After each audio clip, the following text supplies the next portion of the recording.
The Mario and Luigi games are really a unique phenomenon that I grew up and spent a lot of time with. These type of games were really influential in my tastes of Mario games that would make me love the RPG games a lot more than the mainline Mario games during many occasions. Mario and Luigi is just a game series that I really love to play, and I'm really glad that we're getting Brothership on November 17th of this year. Don't forget this important release date, fellow Mario and Luigi fans. This is going to be a very historical day for us. But today, we're not going to talk about the Mario and Luigi series as a whole. That I will do in another video. What I want to talk about are the Mario and Luigi remakes that both came out on the Nintendo 3DS back when the Switch was still in its kid shoes, and in my opinion, in its prime time. What I want to do now is talking about my opinion on both the remakes. However, by the time I'm recording those exact sentences that I'm saying right now, I only finished playing the Superstar Saga remake, which means that I still need to play the Bowser's Inside Story remake, which also means that this is going to be a two-part thing. AKA the first part will only cover the Superstar Saga remake, and the second part will cover the Bowser's Inside Story remake, which I still need to play. Also, I can't really make promises to knock out my retrospective video on the Bowser's Inside Story remake before Brothership releases, but stay tuned for more info on that. Also, before we start, I want to make sure that you guys know that only 31.6% of you are subscribed to my channel and that 68.4% aren't. So please make sure to like, share, and subscribe to not miss out on more Nintendo content on my channel. But with that out of the way, let's get this going now! The Mario and Luigi series started back on November 17th, 2003 in North America, November 21st, 2003 in Japan and Europe, November 28th, 2003 for Australasia, and last but not least, the PAL version, which released on December 8th, 2003 for the Game Boy Advance. The game in total sold 2.15 million copies worldwide, which was a great success for the former studio Alpha Dream. Jumping 14 years into the future, during the Nintendo Treehouse event of E3 2017, rest in peace E3, Nintendo out of nowhere, although leaked beforehand, announced a remake of Mario and Luigi Superstar Saga, the cult classic that came out on the Game Boy Advance, which was beloved by many fans of the series out there. So they decided to remake it, and it performed bad. Yeah, those numbers are nothing to really brag about. But I digress, because aside from the numbers, the remake itself is really well made, with the exception for a few things that were quite nagging me. But one after another, ladies and gentlemen. The first and most obvious thing I want to get out of the way is how beautiful this game looks. Like seriously, just look at those crisp HD 2D sprite models that were imported from Dreamteam and Paperjam. I just love how well that art direction translates well with the original Superstar Saga game and lets the game feel a lot more alive with great animations, awesome movements, and of course, depict conversations in a lot funnier way than the OG game did.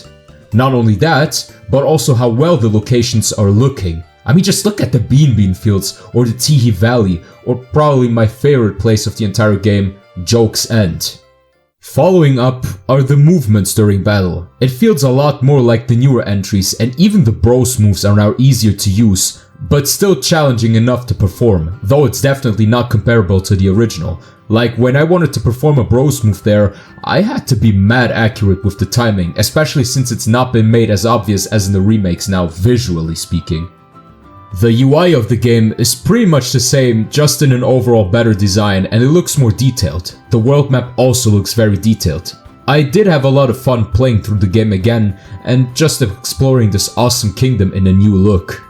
The next thing I want to talk about are the soundtracks, and honestly, they're very well made. Yoko Shimomura, the composer of the Mario and Luigi series, as well as other known series such as Kingdom Hearts, did a great job to translate the OSTs from the original into the remake and add more depth to the soundtracks than she had with the possible sound chip that the GPA had.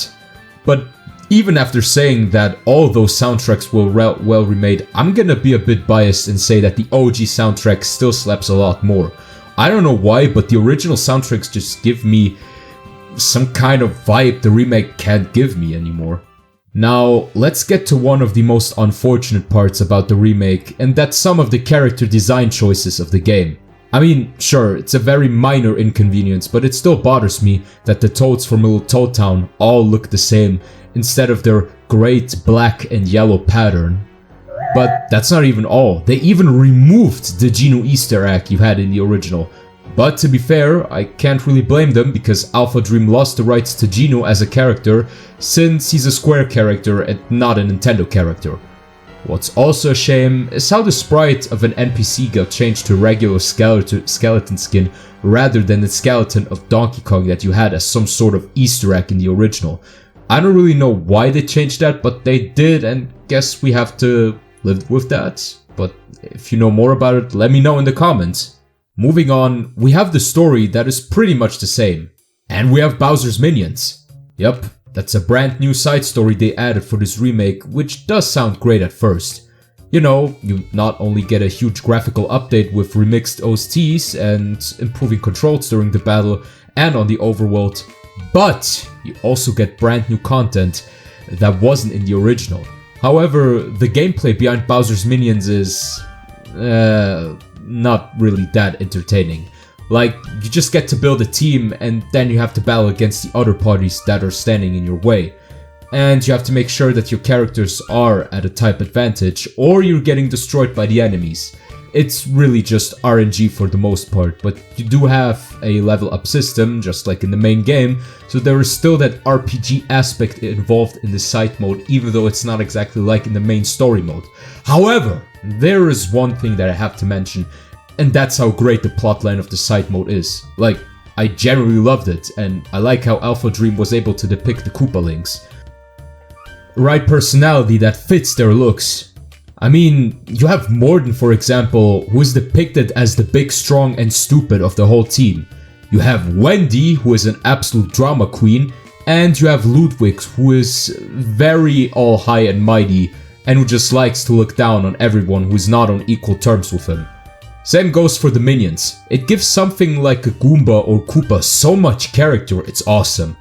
The dialogues are well written, and not only that, but it also gives context to the already known cutscenes we have in the main game, which is a great addition to the overall main plotline. Lastly, the cutscenes of this game are very well animated, and this just wants me to have a Mario and Luigi anime even more. Generally speaking, this remake really is well worth your money, and I do recommend you buying it if you want to catch up on the series before Brothership releases. The games don't have to be played in order, so you can start with whatever entry you want to play. But I will make a video on how to get into the Mario and Luigi games, for those who still haven't played any of the games and want to get into it before playing Brothership. And once again, this is probably it for this video. I hope y'all enjoyed this quote-unquote review of mine about the remake, and next time we'll target the BIS remake, but first I'ma have to play through it. Anyway, that would be it for this video. I hope y'all enjoyed it, and see ya next time for the next video. Bye.